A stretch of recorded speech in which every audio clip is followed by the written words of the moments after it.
Hello, I am Nimja, and this is Porcelain Doll Repair. This file is a transformation and a restoration of yourself. It all starts in a workshop. Close your eyes and imagine a big desk, a very wide desk used for work all the time. There are clamps attached to it, and there are shelves above it with a most eclectic collection of tools and items. There are brushes, some so fine they contain almost a single hair, while others are wide and thick. Tiny pots of paint, some jars with strange mixtures, and various sharp and dull implements that are undoubtedly used to help. There are also tools for sewing, needles in various forms of thread, scissors, and some other things as well, strips of cloth.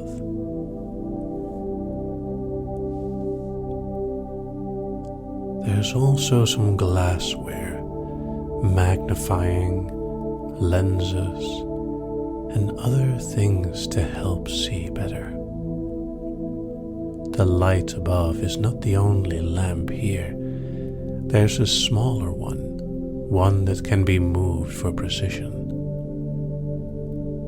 There's also another shelf with, very strange items indeed. It contains half spheres with eyes, and some of them have like buttons or other small things. Even though this is the only thing you see, there's a strange sensation, almost a story purely by how it looks. A doll maker. While the desk is currently empty of any projects, all the tools themselves definitely tell enough of a tale to let you know. There's a sound, the first sound that has happened since you started looking. A shuffling of someone opening a door and walking in. A box is carefully placed upon the desk. It is an old box, quite long. It has no markings or inscription. It is a beautifully but simple made wooden box. Whatever is inside must be valuable to someone, but in such a way as to not be too obvious to an outsider. The main light is on, and the tiny light above the desk is moved into position. The box is carefully opened. Inside, the first thing you notice is the beautiful fabric that protects what is inside. It lines the inside of the lid and, of course, the box itself. Within the fabric lays an old porcelain doll. It has seen better days. The clothes are tarnished and torn, and even the porcelain itself is showing cracks. There are tiny pieces missing, and one eye appears to be dark. It is time to get to work.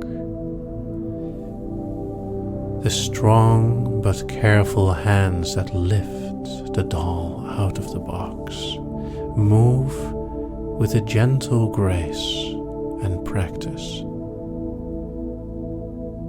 They might have done this 1,000 times before, but each project requires a different approach, and each doll deserves all the attention as if it was the first.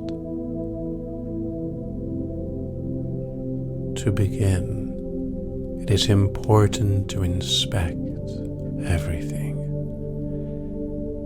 The doll is carefully moved, lifted, turned, looked at from every angle at first, just with eyes, and then with a magnifying glass to inspect even the tiniest of cracks. It is important to do it well. All that effort should not go to waste. Some of the clothes are not salvageable by themselves, but there is more than enough fabric in the shop to create new ones exactly like it. Fortunately, a lot of the rest can be repaired, while some of the edges need renewing. The main patterns will remain. Of course, it will still need to be cleaned carefully. So first, the clothes are removed, gently stripping this doll down.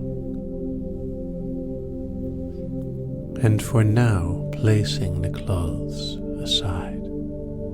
They will soon be repaired, but first, we are going to look at the doll itself.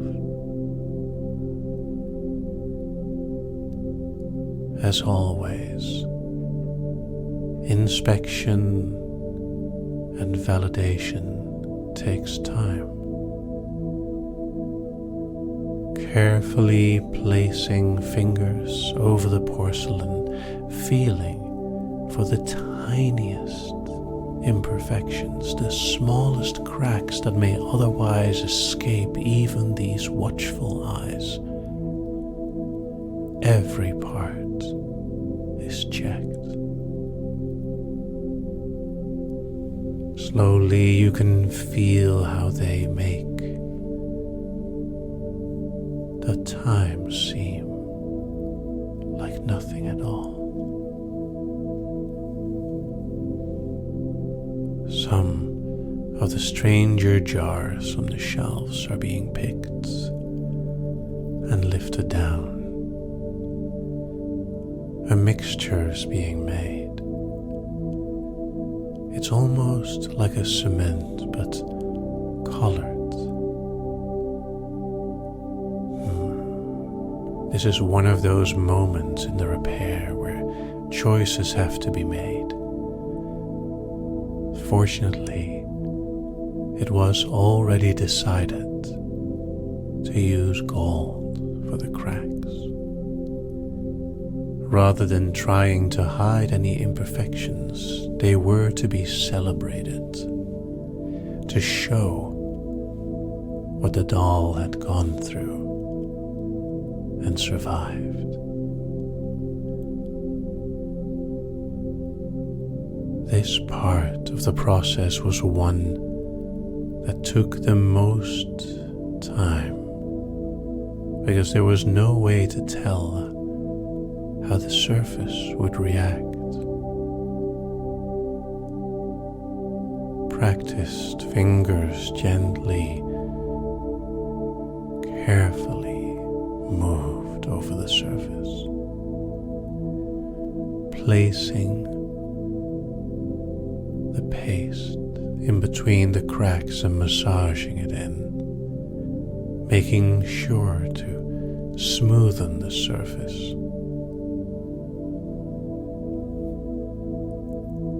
The paste itself would probably feel cold to the doll, even though it was then soon after massaged into warmth with care.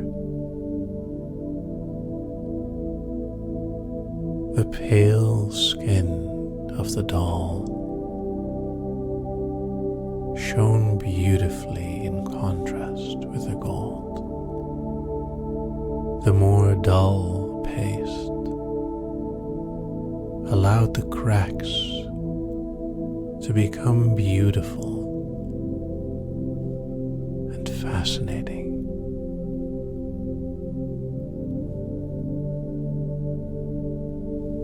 And all of this took time and care.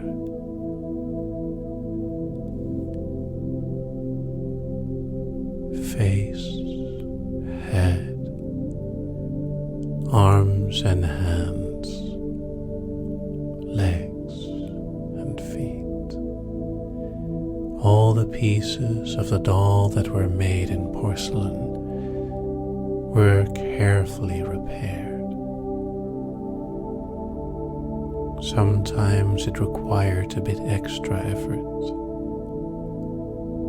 Anywhere where pieces were missing, the crack, the whole space would be filled and modeled to perfectly reflect the former glory.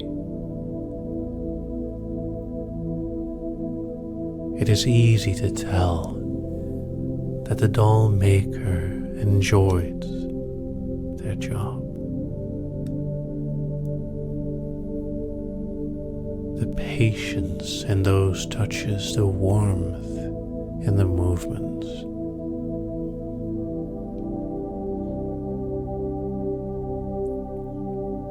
And then it was time to wait. The paste had to set, to dry, before it could be carefully painted. It was time to repair the clothes as well. This was a much simpler task by comparison. The design of the clothes, as most dolls were, was familiar. It was beautiful in its simplicity, and it didn't take long for tears to be sewn together, for pieces of the frills to be replaced, and for one part to be remade in the exact image of the original. While the cracks were still setting, while the paste was still drying, the box was inspected as well. With a smile, the doll maker noticed that the hinges were a bit rusted, but the wood itself was in good state. They looked around at the many shelves until there, perfect. And with just a few moments and a tiny screwdriver, the box was as new as well. While still more time was needed, wood oil was gotten and carefully rubbed into the outside of the box. It allowed the wood to shine like before. It was still a well-made place for the doll to stay. Finally. Now that the porcelain was stronger. The dollmaker could carefully look at the eye. It was merely obscured by time, and with a strange smelling liquid and a brush carefully placed over the surface, it didn't take long for those eyes to shine with life once again. And the hair of the doll didn't take much effort either. All it took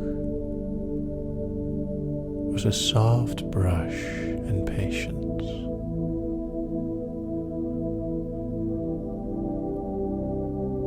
Now that was done, the clothes were softly washed and put to dry, and the final touches of the porcelain were starting to happen. In some places, the paint had cracked a bit, but the porcelain underneath was fine. There, all it took was a few strokes of a kind brush to reapply that bit of rouge or the other lovely little details that were placed on the doll so many years ago. And after the paint had dried, a special lacquer, specifically for this purpose, was gently put over it, as well as over the golden cracks. This allowed everything to be safe from the elements. And with the clothes almost dry now, it was time to put it all together. This was a part that allowed the dollmaker to feel so good. What arrived as something almost forgotten and damaged by time was going to leave even more treasured and beautiful than before. Each of the cracks had a story, and rather than hide them, they were celebrated.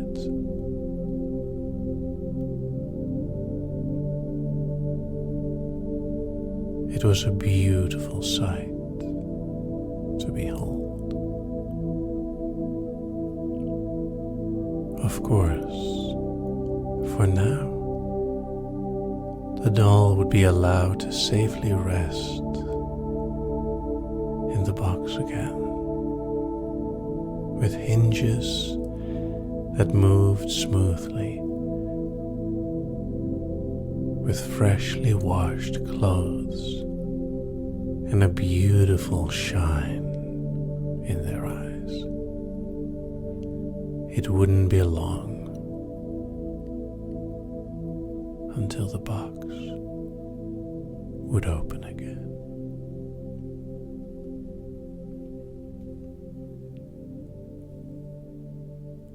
Thank you for listening.